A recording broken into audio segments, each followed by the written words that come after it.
Ok, ok jóvenes, vamos a continuar. Ahora vamos a ver, ya lo que hemos visto ahorita son cables pues sometidos a cargas concentradas, ¿no? Muy sencillo. Pero de repente vamos a ver un método mucho más sencillo más adelante todavía, ¿no? Cuando hagamos el teorema general de los cables. Vamos a ver ahora qué pasa o cómo se analiza un problema cuando los cables sometidos o están sometidos estos cables a cargas distribuidas. Para ello vamos a hacer una demostración de la fórmula y usted simplemente va a emplear la fórmula. Los cables proporcionan un medio eficaz para soportar el peso muerto de las traves. ¿Qué son traves? Las traves son vigas, pues, ¿no? Las traves son vigas. Recuerden ustedes, estas definiciones son pues de los libros de Hibbeler, Bill Johnson, son libros americanos.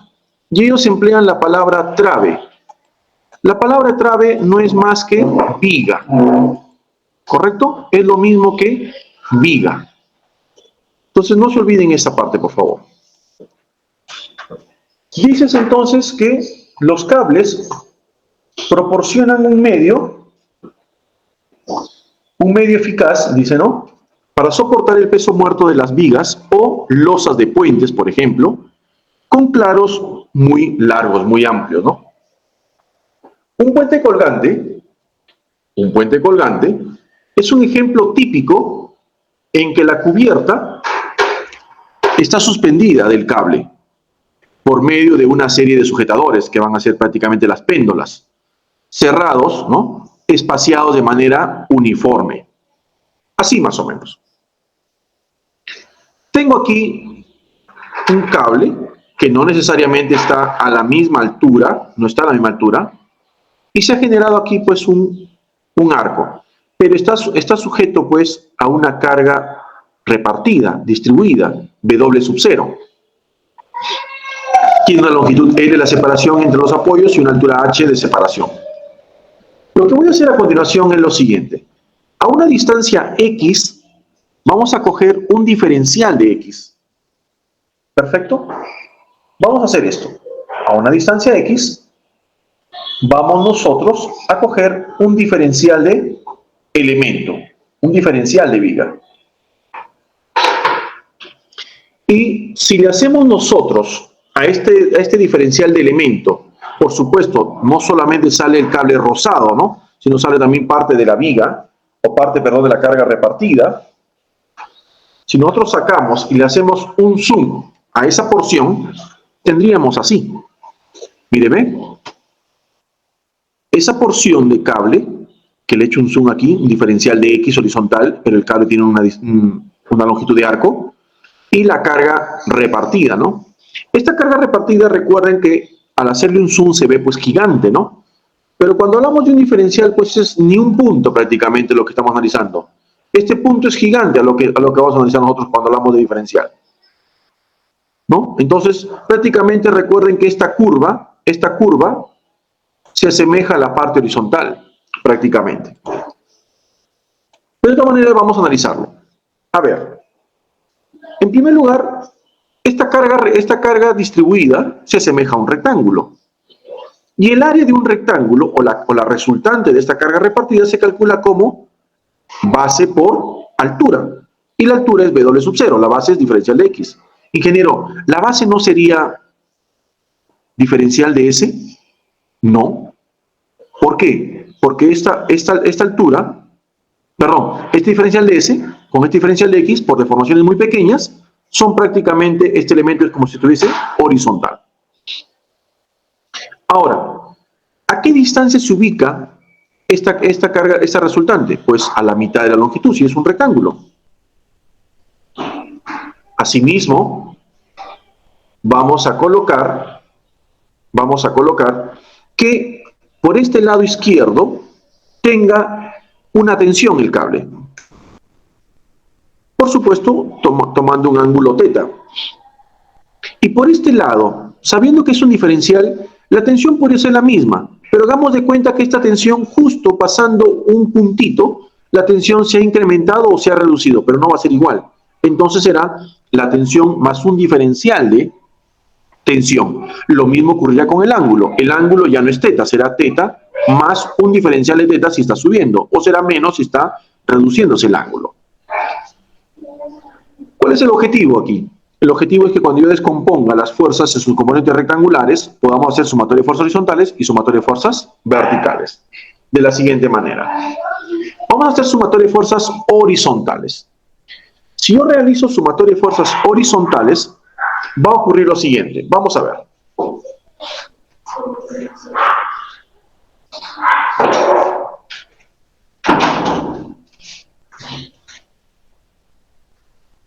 Si realizamos sumatoria de fuerzas horizontales, ¿qué tendríamos? Simplemente tendríamos esta expresión T más delta de T por el coseno de este ángulo. Y por acá tendríamos T coseno de teta. Así. Los igualamos, ¿no? Horizontalmente. Inge, ¿y qué hacemos acá? Tenemos que resolver esta ecuación, pues, ¿no? Una ecuación tan simple. ¿Y cómo lo resolvemos? Bueno, en primer lugar, el lado izquierdo se mantiene y vamos a trabajar con el lado derecho. ¿Perfecto? Trabajemos con este lado derecho. ¿Qué vamos a hacer aquí? Bueno, pues en primer lugar vamos a desarrollar el coseno de un ángulo compuesto. Cos, cos, sen, sen. Si es más, será menos. Cos, cos es más, menos sen, sen. Y ahora lo que vamos a hacer es hacer la propiedad distributiva. ¿Correcto? Pero antes de hacer la propiedad distributiva, vamos a hacer un poco de teoría y recordar cursos básicos de cálculo. Como estamos trabajando con diferenciales de teta, recuerden que para deformaciones muy pero muy pequeñas, ¿no? El seno de teta es igual a la tangente de teta y esto es igual a la unidad. Perdón, igual a teta, discúlpeme, es igual a teta. Para deformaciones muy pero muy pequeñas. Y si estoy trabajando con diferenciales de teta, lo mismo. ¿Correcto? Va a ser lo mismo. Y el único rebelde es el coseno de teta, que va a ser igual a la unidad para deformaciones muy pequeñas. En este caso, si trabajo diferencial de teta, igualito. Seguirá siendo igual a la unidad. Ese criterio han visto ustedes en cursos básicos, ¿no? Entonces, observe acá. Tengo coseno diferencial de teta. Eso vale 1. Tengo acá, ingeniero, seno de diferencial de teta. Es igual al ángulo teta en radianes, por supuesto. Muy bien, bajo ese criterio, vamos a reducir y nos quedaría así el lado derecho. T más delta de T por coseno de teta menos seno de teta por diferencial de teta. ¿Qué haremos ahora? Mantenemos el lado izquierdo, mantenemos T coseno de teta y vamos a hacer propiedad distributiva. ¿Qué significa eso? T por coseno menos T seno por diferencial de teta, el por el y menos el por el. Eso está acá. ¿De acuerdo? Ahí lo tenemos. Muy bien. ¿Qué hacemos ahora, ingeniero? Vamos a reducir. Observa que el T coseno de teta está positivo. Pasará a restar. Y cuando pase a restar, se simplifican. Muy bien. Se van entonces. ¿Qué más, ingeniero?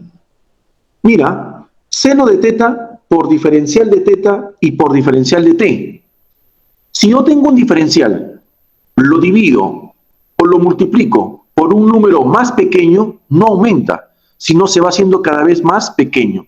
Se hace cada vez más pequeño que tiende a 0. Por lo tanto, toda esa expresión es 0. Ahí a multiplicarlo por seno de teta sigue siendo 0. Entonces, ¿qué cosa me va quedando? Me queda esta expresión. Me queda menos t seno de teta por diferencial de teta más diferencial de teta por coseno de teta y lo igualado a 0, porque recuerda que él pasó a restar y quedó igual a 0. Muy bien, ingeniero. ¿Qué quiere lograr con esto? Recuerda tú la teoría básica de derivadas parciales. Y más aún si son una dependiente de la otra. ¿Cómo así, ingeniero? Si tú te acuerdas, si tú tenías x por y y lo derivamos, x por y lo derivamos, tendríamos x por la derivada de y más y por la derivada de x. Así se hacían las derivadas parciales, ¿recuerdan? Sí, así derivábamos. Perfecto. Siempre la suma. Y si nosotros vemos, recuerda que la derivada del seno es el coseno. Y la derivada del coseno es el menos seno. No te olvides, ¿ah?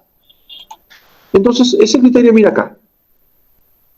Entonces, ingeniero, de esta expresión ha nacido de acá. No manches, güey. Claro. La función La función es t coseno de teta. Si tú me derivas t coseno de teta, ¿su derivada cuál sería? T por la derivada del coseno. ¿Quién es la derivada del coseno? El menos seno, ingeniero. Y por la derivada parcial del ángulo teta. Ahí está. Primera derivada. Más, se mantiene ahora constante el coseno de teta y ponemos por la derivada de t. O sea que toda esta expresión matemática que tú ves aquí ha sido prácticamente sacado de la derivada parcial del producto t por coseno de teta. ¿Y qué significa, ingeniero, esto? Significa lo siguiente. Para que la derivada de qué función me resulta cero. Bueno, pues, ingeniero, la derivada de una función constante. Porque la función constante, su derivada siempre va a ser cero. Entonces significa que t coseno de teta es constante. Y aquí demostramos qué cosa. Lo que te vine diciendo hace rato, en los problemas anteriores. Que la componente horizontal se mantiene constante en cualquier punto del cable. Y aquí lo estamos demostrando, ¿ves? ¿Y quién es la componente horizontal? Justo el t coseno de teta. Aquí lo estamos demostrando. Y lo que acabo de hablar, lo plasmamos y lo escribimos así. La componente horizontal de la fuerza en cualquier punto a lo largo del cable va a permanecer constante. Por lo tanto, podemos decir que al t coseno de teta le podemos llamar componente horizontal, la fuerza horizontal. Y si quieres ponerlo más simpático, la tensión no es más que la componente horizontal entre el coseno de teta. De esta manera es la fórmula que estamos demostrando, que ya la hemos visto en los problemas anteriores. Aquí lo estamos demostrando y dándole un punto de vista ya pues matemático y demostrado matemáticamente. Ahora, si yo realizo sumatoria de fuerzas verticales, haremos lo mismo. Observa. Tengo hacia abajo W por diferencial de X, tengo hacia abajo T seno de teta, y va a ser igual al que va hacia arriba. ¿Correcto? Eso va acá. ¿Ven? He sumado los que van hacia abajo y el igualado al que va hacia arriba. ¿Qué vamos a hacer? Lo vamos a mantener constante esta expresión, ahí. Y vamos a desarrollar y hacer el mismo criterio que hicimos acá. Excepto que cuando tengo el seno del ángulo compuesto, es sen cos más cos sen. ¿Correcto? Así sería. Sen cos más sen cos, pero los ángulos se intercalan. Y con el mismo criterio que hicimos hace rato, que el coseno de un diferencial de ángulo es la unidad y que el seno de un diferencial de ángulo es el mismo ángulo, en radianes por supuesto, y manteniendo constante el término de la izquierda, obtenemos esta expresión. Por supuesto, ¿qué cosa hice? He abreviado un paso, que es esto, he abreviado este paso y simplemente he aplicado la propiedad distributiva. Me percato de algo, T seno de teta pasa a restar. Cuando pasa a restar, se simplifican así. ¿Estamos de acuerdo?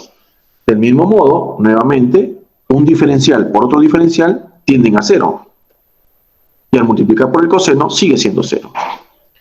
Quedándome entonces, simplemente, este término más él igual a esta expresión. Así.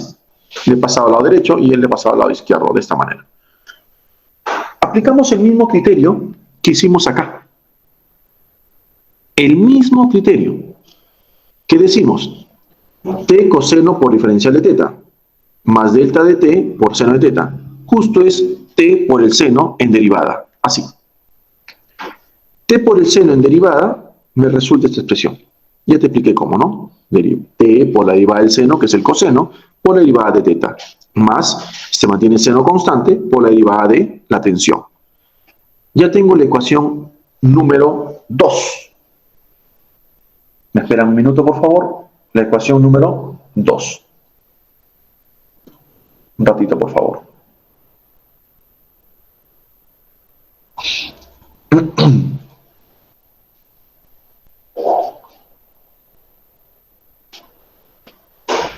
Ahora sí.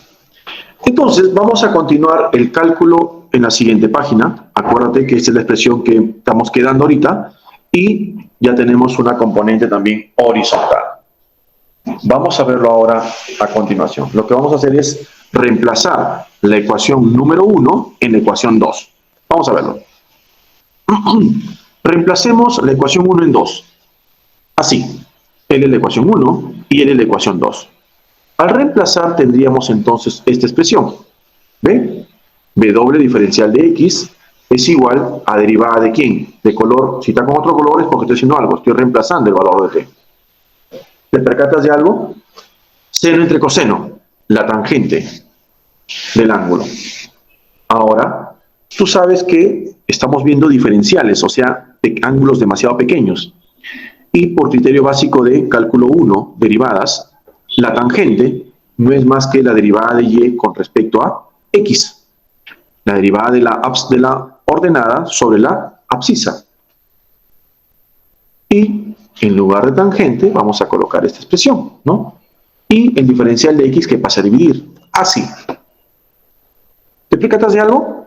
¿Qué cosa, ingeniero? Recuerda que f de h es la componente horizontal. ¿Y qué cosa es? Constante. O sea que puede salir. ¿Y qué pasa cuando tengo yo, acuérdense un poquito de cálculo 3, creo que se empleaste acá, la derivada parcial de una derivada, que ya tengo la función, y lo vuelvo a derivar con respecto a x? ¿Qué es esto? La segunda derivada. Perfecto. Entonces, eso aparece acá. Todo esto se llama la segunda derivada con respecto a x, y eso es lo que aparece acá, ¿ve? Y fh puede salir porque es constante, pero pasa a multiplicar, y acá pasará a dividir. Perfecto. Tengo la ecuación 3. ¿Qué es lo que estoy logrando aquí? La ecuación de la parábola. Y en este caso, si es la ecuación de la parábola, va a representar la ecuación diferencial para el cable flexible, ¿no? Representa prácticamente la ecuación diferencial para el cable flexible. ¿Cómo es que se ha deformado ese cable? ¿Cómo es que se encuentra la ecuación de ese cable? Pero si queremos hacerlo mucho más sencillo, más entendible, vamos a integrar la ecuación 3. Integremos esta ecuación 3 y vamos a obtener los siguientes. Para yo integrar, recuerda, nosotros hemos estado aquí, ¿sí? Te dije hace rato, para que no te me pierdas, W sub 0, este FH puede salir, al salir pasa a dividir, este diferencial de X pasa a multiplicar, y esto me queda como la diferencial de esta manera, ¿no? ¿Correcto? Cuando yo antidiferencio, él con él se va y me queda la derivada de y con respecto a x. Y esto me queda una función. Vamos a ver ese procedimiento aquí. Eso es lo que estoy haciendo. Lo que vamos a hacer ahora es antidiferenciar. Antidiferenciar significa sacar la integral. Como no tengo límites de integración, cuando no tenemos límites de integración, simplemente saldrá más una constante. Así. ¿Correcto?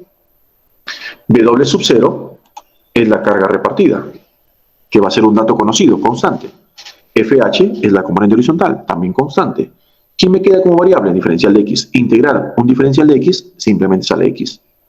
Y más una constante arbitraria, C sub 1. ¿Cómo calculo C sub 1? Con condiciones de frontera. ¿Qué significa condiciones de frontera? Darle valor o valores a la función. Mira, para ello necesito el problema primitivo. Y vamos a decir lo siguiente. ¿Qué representa derivada de y con respecto a x? La pendiente, ingeniero. Acuérdate de cálculo 1, acuérdate de R2. La derivada de y con respecto a x significa la pendiente de un ángulo, ¿no? De una función, la tangente de una función. Entonces, ¿qué pasa cuando x vale 0? Cuando x vale 0, la pendiente aquí va a ser 0, porque es tangente, ¿no? Dado que esta es una parábola, escúchame bien, dado que es una parábola, justo aquí en este punto, la tangente es 0. Y si la tangente es 0, prácticamente este valor va a ser 0. Y x va a valer 0. Y puedo calcular C sub 1. ¿Qué decimos entonces? Si x vale 0, entonces la derivada de y con respecto a x también va a ser 0. Y si eso ocurre, L es 0, C sub 1, ¿cuánto valdrá? 0. Y si tenemos eso, ¿qué podemos decir? Que la función o la ecuación 3 integrada ya no es esta, sino esta. ¿Estamos de acuerdo? Recuerden que ustedes solamente van a aplicar la fórmula, esto estamos demostrando. Pero si tú vas a aplicar una fórmula y no sabes cómo salió, estaríamos perdidos, ¿no? Un alumno de ingeniería pues tiene que dominar cómo sale cualquiera una de las fórmulas, ¿no? Porque memorizar fórmulas es lo peor que puede haber. Derivada de y con respecto a x es igual a esa expresión 4. Listo. Ahora lo que voy a hacer es volver a integrar. Vamos a integrar la ecuación 4. Y para ello, nuevamente, el diferencial de x que pase a multiplicar. Y la derivada de y me quedaría así. Antidiferenciamos, o sea, integramos. Cuando os tengo de esta manera se van y me queda que y es igual a esta expresión más una constante arbitraria c sub 2. Recuerda que x por diferencial de x en integral x cuadrado sobre 2. Ahora, ¿cómo determino estos valores? C sub 2, recontra sencillo. No se me va a ocurrir decir cuando x vale L, y va a valer h.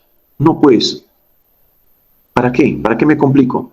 En el mismo punto, en el origen de coordenadas, y te recomiendo que siempre el origen de coordenadas tú lo establezcas en donde la pendiente es 0. Siempre establéceme este origen de coordenadas, x e y, en donde la pendiente va a ser 0. Te recomiendo que hagas eso siempre. Entonces, ¿qué decimos? ¿Qué pasa cuando x vale 0 en este punto? Y va a valer ¿cuánto? 0. Si x vale 0, y vale 0. ¿Y si eso es así?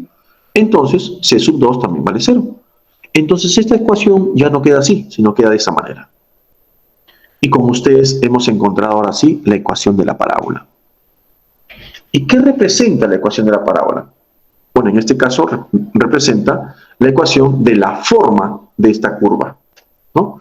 Dándole valores, tú puedes tener en cada punto la ordenada. A un valor de x, puedo calcular la ordenada en cada uno de estos puntos.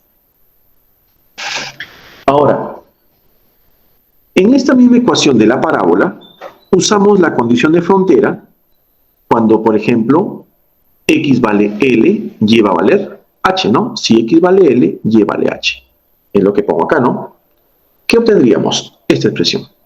Si tú lo reemplazas, y vale h, x vale L cuadrado, quiero calcular la componente horizontal. La componente horizontal está dada por estos valores. Mira qué sencillo, ¿eh? Observa que estos valores son conocidos todos. Todos estos valores van a ser conocidos.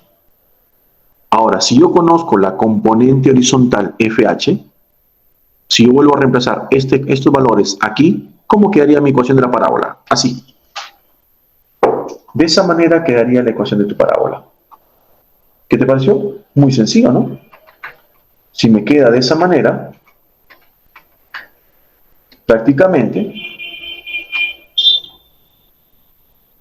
ya tenemos la ecuación de la parábola, ahora simplemente en función de los datos iniciales del problema, sin necesidad de que participe ¿quién? La carga repartida. ¿Ven? Sin que participe la carga repartida. Ahora, si tú quieres que participe la carga repartida en tu fórmula, puedes emplear la que está acá. O bien empleas esta fórmula, o bien empleas esta fórmula, al gusto del cliente. Sin la carga repartida o con la carga repartida y con la componente horizontal.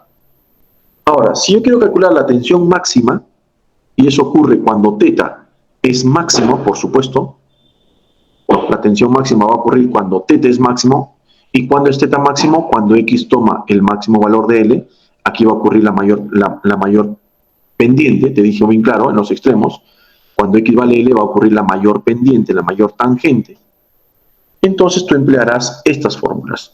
El T máximo, que es igual a esta expresión, o ya sea en función de la componente horizontal y la carga repartida, o simplemente en función de la carga repartida y ya no en función de la componente horizontal.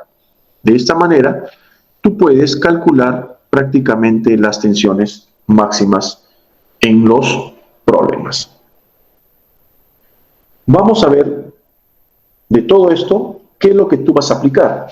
Lo que tú vas a aplicar simplemente es las fórmulas, ¿correcto? Tú simplemente vas a aplicar formulitas, no vas a hacer otra cosa más que fórmulas.